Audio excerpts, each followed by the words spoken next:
All right, welcome back, guys. Bleacher Report Live. This is an instant reaction from the Rams and Saints game. I'm a little bit under the weather, just fair warning there, but the Rams are not. They're now 5 of the last 6 games they have won coming off the bye. They're 5-1, and they are thriving right now. You can say what you will about them closing out this game. Would have liked it to end a little bit better. However, this team just continues to win. And even when they lose, they lose into a Ravens team on the road in overtime. That's a pretty strong, loss right there. So you talk about this team, they had to have it today. The Saints had to have it. This was really make or break for the Rams, and they're going to be very happy, I think, with the results of this one. They get a nice little break. They're going to come off a mini bye, head on over to MetLife Stadium against Tommy DeVito and the Giants, which I think is a good matchup for them. I think they can exploit that, win that game. And then week 18, you have the 49ers in San Francisco, which I think the Rams can win that game. I hope tonight really showed everyone how, first off, we can talk about it all we want about how great, the Saints secondary was and how great their pass defense has been. But I hope we now, realize it matters who you go up against. Resume matters. And I think this is the most important thing about today, for the Rams especially. Resume matters. The Saints went up against the Giants and Panthers, their last two. So everyone's talking about how they haven't given up a touchdown pass.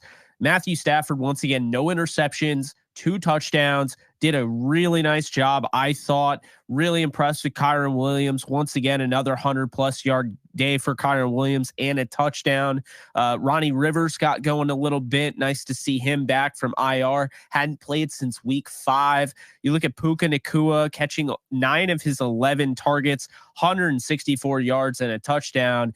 And you just see what Nakua's doing week in and week out. And having the game he did tonight, in front of a national audience was pretty awesome. This team has not played on primetime since week 3 against the Bengals, in which they lost on the road and neither team scored 20 points. Today was not the case. This was a high-powered offense that scored 30 today, should have had 33 or even more. But regardless, 30 points didn't feel like a perfect game either. There's definitely some things to clean up on, but 9 catches for 164 and a touchdown for Nacua, 6 for 82 and a touchdown. Demarcus Robinson, Cooper Kupp only caught 6 of his 12 for 52 yards. I think he was banged up at the beginning of this game. I don't know if he really recovered. So I got to give him a lot of credit for going out there, staying out there, and, continuing to fight through it, because that definitely wasn't great. Tyler Higbee caught 3 for 30. And just, you look at what the defense did. I understand down the stretch it wasn't great, was kind of Swiss cheese, but, just really impressed with Ernest Jones, who continues to be not only the best blitzing linebacker in the league, but one of the most conscientious linebackers in all of football. You can see him. He is so impressive. 2 pass breakups in this one. Quentin Lake playing the star and just excelling at a high level. I thought Kobe Durant played well. He gave up the touchdown. I would say it was OPI on A.T. Perry, the rookie. But I really was impressed with the way Durant played. Look, at the end of the day, the Rams, this is a huge win for them. You can say what you will. Again, didn't love how this ended. But this is an impressive win. To beat a team that this was a playoff atmosphere tonight. And also you have to give a lot of credit to the Rams fans that showed out. That felt like a home playoff game. Watching it on my TV, that felt like a home playoff game. I see people in the comments section. Do we agree? We need a kicker now. Yeah. Lucas Haversick is not a guy that I trust to make a game-winning field goal. He's definitely struggling. And personally, I thought Brett Maher was fine. He was 14 of 16 inside of 49 yards. It's when you took him outside of 50. That's when it got a little bit of a struggle. I think the Rams should bring back Brett Maher. That's what I think. I think they should bring back Brett Maher. Guy only missed 2 kicks inside of 49, kicked 16 times. That's all you need. You don't want to have a kicker kicking outside of 50. This offense should be going for it, within that 4th and 1, 4th and 2, 4th and 3, even 4th and 4. This offense is one of the best in football right now. This team is one of the best in football right now. This team can win a Super Bowl. I'm just saying that right now. It's not just playoffs, folks. This team can win a Super Bowl. So let's look at right now where we stand. If the Rams obviously take care of business over the Saints, this is what we're looking at right now. Actually, it doesn't look like it's showing it. Let's see. There we go. This is what we're seeing right now. Okay. It has yet to be updated, but I put this win in. Rams right now, 71% chance of making the playoffs. It's the highest it's been all season long. We can get into how this thing gets even crazier. First off, the Lions. A win over the Vikings definitely helps. So we'll start off with that.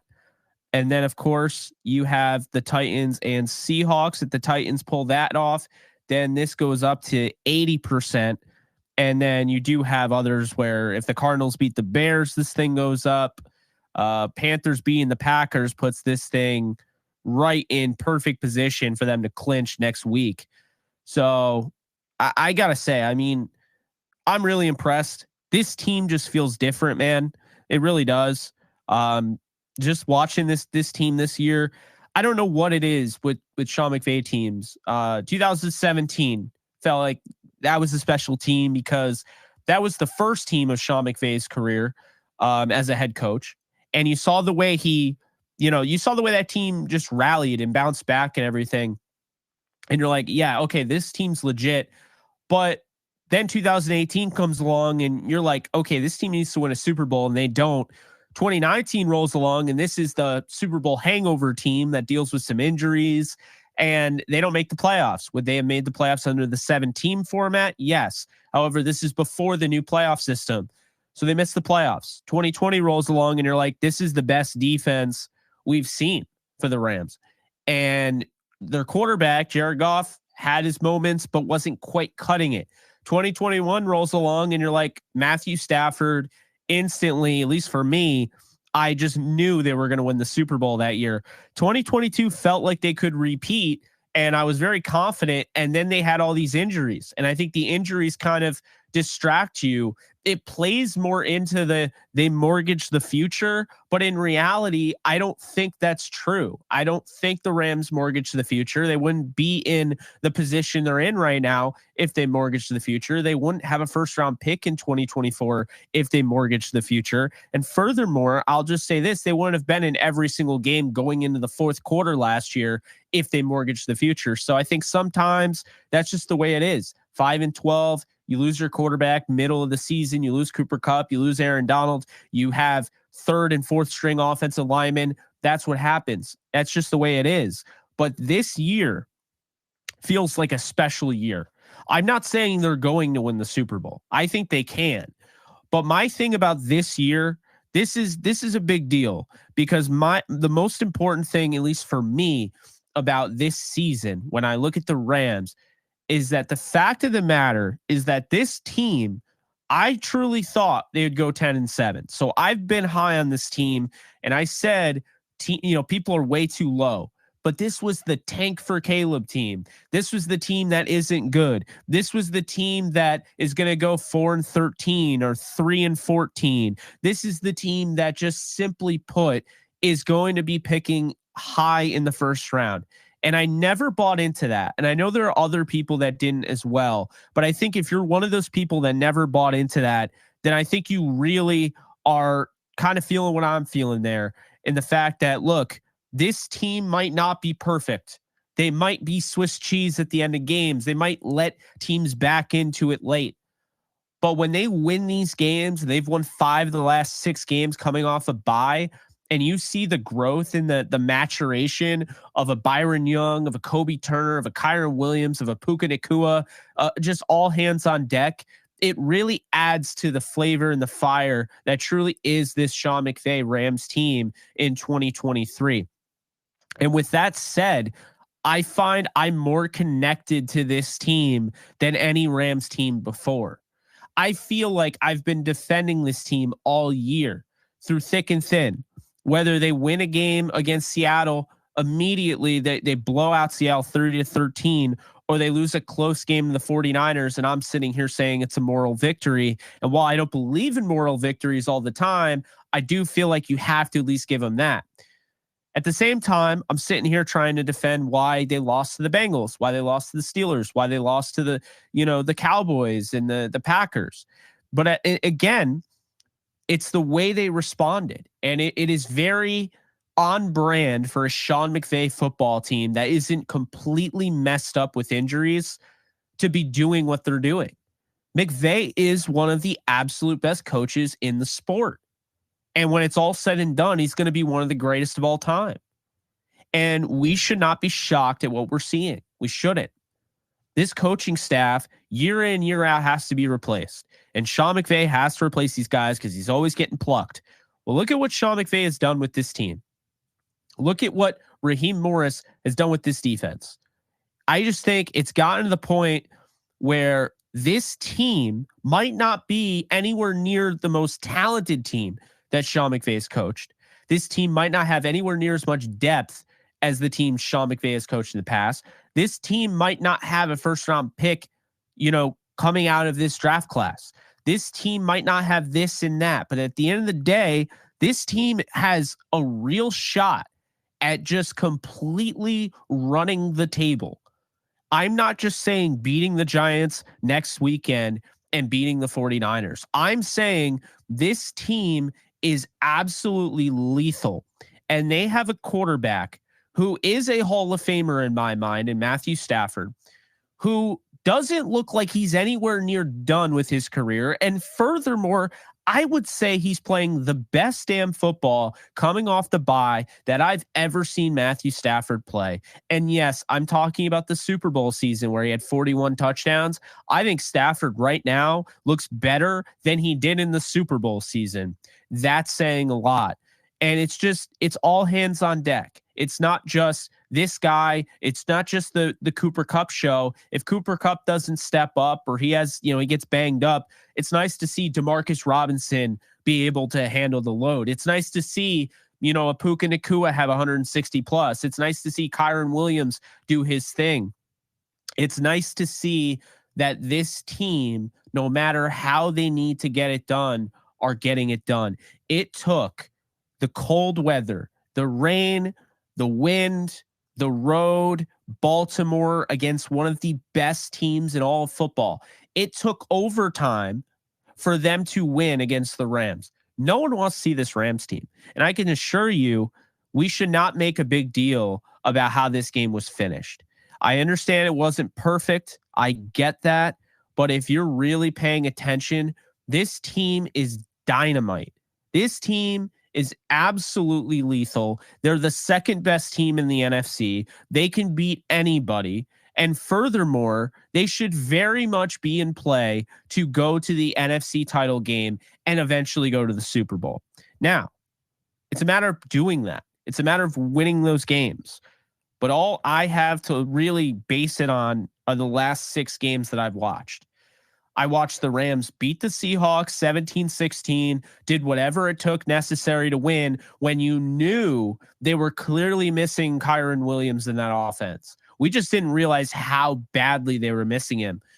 So the 1-3 Rams without Kyron Williams get Kyron Williams back. And what happens? They go on this run. And that has been the key. If they don't win that game against Seattle, who knows where they're at right now? That would be massive if they lost that, but they won. They took care of business. It didn't matter that it was 17-16. It put them in position to then blow out a Cardinals team. It put them in position to beat a Browns team, blow them out. It put them in position to play the Ravens as hard as they played them, as tough as they played them. Washington beat the Saints.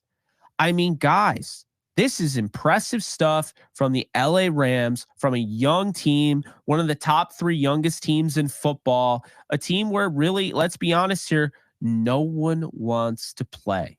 No one wants to play this team.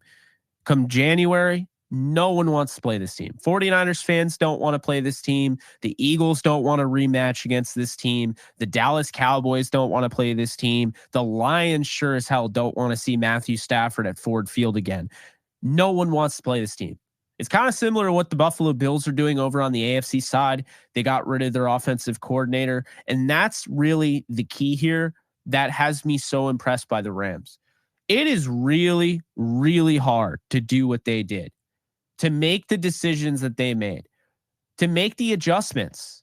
3-6, and at the bye, they changed around their offense. I said they had way too many long developing plays downfield, not enough checkdowns, not enough short passing. And sure enough, now you're starting to see more checkdowns. You're starting to see short passing, intermediate, not as many 20, 30-yard throws deep down the field that are very low percentage. And sure enough, Matthew Stafford's numbers are out of this world. 14 touchdowns, 1 interception in the last 5-6 games. That's crazy. So that's where we're at. That's where we're at. This team can beat anybody on any given day, whether it's Tuesday night, Monday night, Sunday night, Saturday night, Thursday night. I don't care. This team can beat anybody. And the funny thing is, it's not like Dallas. See, Dallas hasn't played they haven't played the strength of schedule that the Rams have. The Rams schedule is one of the toughest in all of football. So Dallas is undefeated 7-0 at home, but they're 3-4 on the road. The Rams are 3-4 on the road, but they're playing a tough schedule. Dallas's schedule is a cupcake. What does that mean? Well, actually, I would tell you, I think the Rams are a better road team than they are at home. And that's scary for anybody because guess what? Their next 2 games are on the road. And guess what? When they go to the playoffs, because I do think tonight really kind of cemented that, when they go to the playoffs, all those games are going to be on the road. So the Rams are in the driver's seat right now to do something special. I'm excited for it. I hope you guys are as well. That's going to do it for me, though. I appreciate you guys hanging around. I'm Jake Ellenbogen. You can follow me at JK Bogan on all social media. Let's have some fun. We got a long, not long, but decent amount of time between now and next Sunday. I will actually be at MetLife Stadium to watch the Rams take on the Giants. So if you guys see me there, be sure to say hello. But that's going to do it. You can check out more of my content on YouTube. Be sure to follow me on the Bleacher Report app here, JK Bogan. But that's going to do it. Appreciate you guys, and I'll see you guys soon. Later, folks.